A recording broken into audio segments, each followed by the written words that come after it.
வணக்கம் நேயர்களே. அக்னி பரீட்சை நிகழ்ச்சியின் வாயிலாக மீண்டும் உங்களை சந்திப்பதில் மிக்க மகிழ்ச்சி. இந்த பகுதியில் மத்திய நிதியமைச்சர் ப. சிதம்பரம் அவர்களுடனான நேர்காணலை நாம் தொடர்கிறோம். 5 மாநில தேர்தல் முடிவுகள் ஒரு அதிர்ச்சியை தந்திருக்கின்றன காங்கிரஸ் கட்சிக்கு. அதையும் இந்த மோடியின் எழுச்சியையும் நீங்கள் எப்படி பார்க்கிறீர்கள்? 5 மாநில தேர்தல்கள் அதிர்ச்சியை தந்தன என்பதை நான் ஏற்றுக்கொள்கிறேன். ஆனால் இது எதிர்பாராத அதிர்ச்சி அல்ல, எதிர்பார்த்தது தான். ராஜஸ்தான், மத்திய பிரதேஷ் இரண்டிலையும் காங்கிரஸுக்கு ஒரு மோசமான தோல்வி ஏற்படும் என்பதை நாங்கள் எதிர்பார்த்தது தான். சத்தீஸ்கரில் வெற்றி பெற முடியும் என்று நினைத்தோம். ஏறத்தாழ வெற்றி பெற்றிருப்போம். ஏதோ எதிர்பாராத சில நிகழ்வுகளின் காரணமாக வெற்றி பெற முடியவில்லை. மிசோராமில் மிகப்பெரிய வெற்றி எதிர்பார்த்தது தான். அதிர்ச்சி என்று சொன்னால் டெல்லி முடிவுகள் தான் அதிர்ச்சி. டெல்லியில் நாங்கள் நினைத்தது வெற்றி கிடைக்காது, ஆனால் கணிசமான இடங்கள் கிடைக்கும் என்று நினைத்தோம். ஆனால் ஆம் ஆத்மி கட்சியை எல்லாரையும் போல காங்கிரஸ் கட்சியும் குறைத்து மதிப்பிட்டு விட்டார். ஆம் ஆத்மி கட்சி ஒரு மௌன புரட்சியை டெல்லியிலே உருவாக்கிவிட்டது என்பதை காங்கிரஸ் கட்சி, பாரதிய ஜனதா கட்சி எல்லாருமே அதை உணர தவறிவிட்டோம்.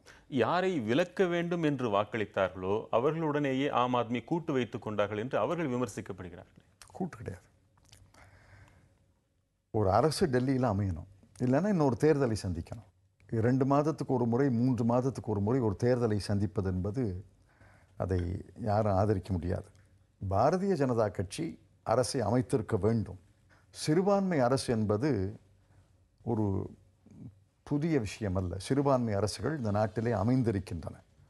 உதாரணமாக திரு நரசிம்மராவ் அவர்களுடைய அரசு சிறுபான்மை அரசு தான். ஆக சிறுபான்மை அரசை அமைக்க முடியாதுன்னு அர்த்தம் இல்லை. 31+1 அகாலிதளம் 32 இடங்களை கொண்ட பாரதிய ஜனதா கட்சி டெல்லியிலே ஒரு அரசை துணிந்து அமைத்திருக்க வேண்டும்.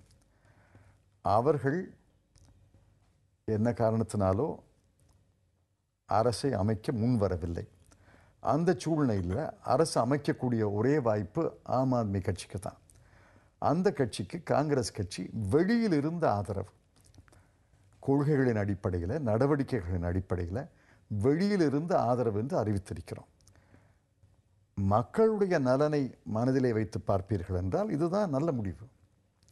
பாரதிய ஜனதா கட்சி செய்த தவறை பாரதிய ஜனதா கட்சி அரசு அமைக்காத சூழ்நிலையில் ஆம் ஆத்மி கட்சி அரசு அமைப்பதை எப்படி தப்புன்னு சொல்ல முடியும்? மோடியின் தொடர்ச்சியான கூட்டங்களை எல்லாம் பார்க்கும் பொழுது தேர்தல் பிரச்சாரத்தில் காங்கிரஸ் பின்தங்கி இருப்பதாக உணர்கிறீர்களா?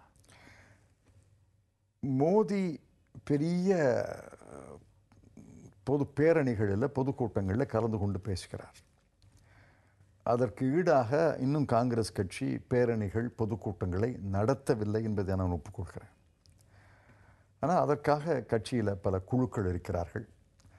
அவர்கள் மோடி செய்வதை பார்த்து இவர்களும் பேரணிகள், பொதுக்கூட்டங்களை நடத்துவார்கள் என்று நான் எதிர்பார்க்கிறேன். அதைத்தான் கேட்கிறேன். அவர்களை பார்த்து இவர்கள் முடிவெடுப்பார்கள் என்று நீங்களே நினைக்கிறீர்களா? அப்படி இல்லை. தேர்தலுடைய உத்திகள் எல்லாம் மாறிக்கிட்டு வருது. முன்பெல்லாம் தேர்தலுக்கு 3 மாதம் முன்னாடி பேரணி, பொதுக்கூட்டமெல்லாம் நடத்துவது கிடையாது. மாநாடு நடத்துவாங்க, கட்சி மாநாடு நடத்துவாங்க. ஆனால் இப்போ உத்திகள், தேர்தல் முறைகளெல்லாம் மாறிக்கொண்டு வருகின்றன. பாரதிய ஜனதா கட்சி கெட்டிக்காரத்தனமாக இந்த உத்திகளை கைப்பிடிக்கிறது. காங்கிரஸ் கட்சி தனக்கு தேவையான உத்திகள், தனக்கு தேவையான முறைகளை கடைப்பிடிக்க வேண்டும். நான் ஏற்றுக்கொள்கிறேன். ஆட்சிக்கு வந்தால் இன்னவெல்லாம் செய்வோம் என்று பலத்த வாக்குறுதிகளை பாஜகவினர் தருகிறார்கள். குறிப்பாக கருப்பு பணத்தை உடனடியாக மீட்டு கொண்டு வந்து விடுவோம் சில ஆண்டுகளிலே என்று சொல்கிறார்கள்.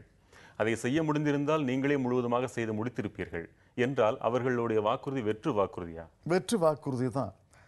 6 ஆண்டுகள் 1998 2004 வரை ஆட்சியில் இருந்தவர்கள் ஏன் கருப்பு பணத்தை கொண்டு வரவில்லை? பல பேர் பாரதிய ஜனதா கட்சி அண்மையில் 6 ஆண்டுகள் ஆட்சி செய்தது என்பதை மறந்து விடுகிறார். யார் கொண்டு வர வேண்டாம்னு சொன்னது? இன்று கருப்பு பணத்தை கொண்டு வரக்கூடிய முயற்சியை நான் தான் எடுத்துக்கொண்டிருக்கிறேன். லிச்சன்ஸ்டைன், சுவிட்சர்லாந்து ஆகிய 2 நாடுகள் அவர்கள் தந்த தகவல்கள் அல்லது வெளியான தகவல்களின் அடிப்படையில் 2 நாடுகளோடு பேச்சுவார்த்தை நடத்தி பல கணக்குகள் அம்பலப்படுத்தப்பட்டிருக்கின்றன. அவர்களிடம் வரி வசூலிக்கப்பட்டிருக்கிறது, நடவடிக்கைகள் எடுக்கப்பட்டு வருகின்றன. இதை நாடாளுமன்றத்தில் கேள்விக்கு பதிலாகவும் கூறியிருக்கிறோம். பாரதிய ஜனதா கட்சியுடைய 6 ஆண்டுகளில் எதுவுமே செய்யவில்லை என்று நான் சொல்கிறேன். ஏன்னா கோப்புகள் இருக்கின்றன. அந்த 6 ஆண்டுகளில் கருப்பு பணத்தை கொண்டு வருவதற்கு ஒரு முயற்சியையும் அவர்கள் செய்தது கிடையாது. பல உண்மைகளை நீங்களாகவே முன்வந்து, நீங்களும் சரி, ராகுல் காந்தியும் சரி, சோனியா காந்தியும் சரி, பிரதமரும் சரி, முன்வந்து ஒப்புக்கொள்வது போல் தெரிகிறதே. தேர்தல் நெருங்கிவிட்டது, இதுதான் ஒரே வழி என்ற முடிவோ? தெரியலையே. ஊழலும் விலைவாசியும் காங்கிரஸுக்கு மிகப்பெரிய பிரச்சனைகள் என்கிறார் சோனியா காந்தி. உண்மைதானே. காங்கிரஸ் கட்சி ஆட்சியில் சில மோசமான ஊழல்கள் நடந்திருக்கின்றன என்று மக்கள் மத்தியில் ஒரு கருத்து இருக்குது. அந்த கருத்து தேர்தல்களில் எதிரொலிக்கிறது. ஆகவே அந்த யதார்த்தத்தை ஏற்றுக்கொண்டு இந்த கருத்தை முறியடிக்க வேண்டும் அல்லது இந்த கருத்தை மாற்றுவதற்கு முயற்சி எடுக்க வேண்டும் என்று திருமதி சோனியா காந்தி அவர்கள் சொல்வதில் என்ன தவறு? விலைவாசி தேர்தலை தீர்மானிக்கிறது என்பதை நான் ஏற்றுக்கொள்கிறேன். ஆனால் இதை வெளிப்படையாக பேசாமல் மத்திய அரசு தான் விலைவாசி காரணம், விலைவாசிக்கு பொறுப்புன்னு மாநில அரசுகள் தட்டி கழிக்கின்றனவே, அதை நான் தொடர்ந்து கண்டித்து வருகிறேன். இப்போ தான் எல்லாரும் சேர்ந்து கண்டிக்கிறாங்க. விலைவாசி உயர்வுக்கு, இன்றைய விலைவாசி உயர்வுக்கு மிகப்பெரிய பொறுப்பு மாநில அரசுகள். விலைவாசி உயர்வுக்கு 3 காரணங்கள் இருக்கின்றன. ஒன்று நிதி பற்றாக்குறை, அதை கட்டுப்படுத்த வேண்டிய பொறுப்பு மத்திய அரசை சார்ந்தது. இன்னொன்று நிதி கொள்கை, பணக்கொள்கை, மானிட்டரி பாலிசி, அதை செய்ய வேண்டிய பொறுப்பு ரிசர்வ் வங்கியிடம் இருக்கிறது.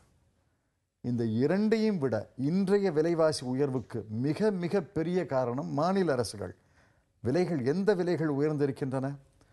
காய்கறி, பழம், பால், இறைச்சி, முட்டை, மீன், புள்ளிவிவரங்கள் இருக்கின்றன. இந்த 6 இனங்களில் தான் விலைவாசி மிக மிக உயர்ந்திருக்கிறது. ஆகவே தான் விலைவாசி, அந்த புள்ளி விவரம் விலைவாசி உயர்வை காட்டுகிறது. இந்த 6ஐயும் கட்டுப்படுத்த வேண்டிய அனைத்து அதிகாரங்களும் மாநில அரசை சார்ந்தது. மாநில அரசுகள் எதுவுமே செய்யாமல் பதுக்கி வைப்பவர்கள், கொள்ளை லாபக்காரர்கள், கருப்பு பணத்தில் கருப்பு சந்தைக்காரர்கள் மீது நடவடிக்கை எடுப்பது கிடையாது. அத்தியாவசிய பொருள்கள் சட்டத்தின் கீழ் யாரையும் தண்டிப்பது கிடையாது, யாரையும் சிறையிலே அடைப்பது கிடையாது. பிறகு விலைவாசி உயர்ந்து விட்டது என்று மத்திய அரசு மீது பழி போடுவது, மத்திய அரசும் வாய்மூடி மௌனியாக இருந்து அந்த பழியை ஏற்றுக்கொள்வது, எவ்வளவு நாளைக்கு இந்த வேடிக்கையை பார்த்துக்கிட்டு இருப்பது? ஆகவே தான் நான் வெளிப்படையாக பேசினேன். முதலமைச்சர்கள் கூட்டத்தை கூட சொன்னேன். 12 முதலமைச்சர்களை வைத்துக்கொண்டு சொன்னேன், மிகப்பெரிய பொறுப்பு முதலமைச்சர்களை சார்ந்தது, இந்த காரியங்களை நீங்கள் செய்யணும்னு சொன்னேன். ஆகவே தான் இப்போ இந்த அக்ரிகல்ச்சுரல் ப்ராடியூஸ் மார்க்கெட் ஆக்டில் இருந்து பழங்கள், காய்கறிகளை காங்கிரஸ் அரசு நீக்கப் போகிறது. நியாய விலை கடைகளை திறக்கப் போகிறார்கள். பழங்கள், காய்கறிகள், முட்டை இவற்றை விற்பதற்காக கடைகளை திறக்கப் போகிறார்கள். இவைகள்லாம் காங்கிரஸ் முதலமைச்சர்கள் செய்ய வேண்டும். 15/1 என்று இலக்கு வச்சிருக்கிறோம். எத்தனை காங்கிரஸ் அல்லாத மாநிலங்கள் செய்கிறார்கள் என்று பார்க்க போகிறோம். பல காரியங்களுக்கு மத்திய அரசு காரணமே இல்லை. மத்திய அரசு பொறுப்பாகவே ஆக முடியாது. நீங்கள் சொல்வது காங்கிரஸ் ஆளாத மற்ற மாநிலங்களை மட்டும் இல்லையே, நான் காங்கிரஸ் மாநிலங்களையும் சொல்றேன். காங்கிரஸ் கட்சி ஊழல் செய்துவிட்டது என்று மக்களிடம் கருத்து நிலவுகிறது என்று நீங்கள் சொன்னீர்கள் என்றால், எந்த ஒரு ஊழல் கரையுமே படியவில்லை என்பது அதன் பொருளா? இல்லை, அப்படி நான் சொல்லலையே. குற்றத்தை நீதிமன்றத்தில் தான் நிரூபிக்க வேண்டுமே ஒழிய, மன்னிச்சுங்க, தொலைக்காட்சிகள் குற்றத்தை தீர்மானிக்க முடியாது.